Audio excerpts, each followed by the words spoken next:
Dubtes com has d'escriure l'apòstrof amb els pronoms febles? Recorda aquesta regla. L'escrivim el més a la dreta possible. Imagina't que vols combinar amb, el i vaig emportar. Com ho fem?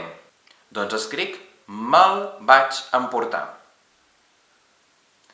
Jo sé que quan combino amb més el, dic me'l, però puc dubtar si l'he d'escriure m'el o me'. I com que hem dit que l'escrivim el més a la dreta possible, l'apòstrof, escric me'. I si tinc emporto en lloc de vaig emportar? Aleshores ja no escric me', perquè encara pot anar més a la dreta. Per tant, dic me, espai, l'apòstrof emporto. Me l'emporto.